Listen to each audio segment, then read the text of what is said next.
નમસ્તે મિત્રો, આ ચેનલને હજુ સુધી સબસ્ક્રાઇબ ન કરી તો સબસ્ક્રાઇબ કરી લાઈક કરીને તમારા મિત્રોને શેર કરજો. નવા પાન કાર્ડની માહિતી. નવા પાન કાર્ડ વિશેની સાવચેતીઓ જાણીએ વિડીયોમાં. જરૂરથી એકવાર વિડીયો જોજો એન્ડ સુધી. નવા પાન કાર્ડની માહિતી. કેન્દ્ર સરકારે પાન કાર્ડના નવા વર્ઝનની જાહેરાત કરી છે. પાન કાર્ડ 0.2 પણ આના માટે તમારે કશું જ કરવાનું આવતું નથી. નવું અપડેટ પાન કાર્ડ ગવર્મેન્ટ જ ડાયરેક્ટ તમારા સરનામે મોકલશે. ખાસ ધ્યાન રાખજો પાન કાર્ડ અપડેટ માટે. ફોન, મેસેજ, મેઇલ આવે તો જવાબ જ ન આપશો કે કોઈ પણ માહિતી ઓટીપી ન જ આપશો.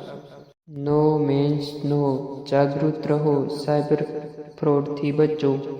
આવી જ માહિતી માટે આ ચેનલને આજે જ સબસ્ક્રાઇબ કરો.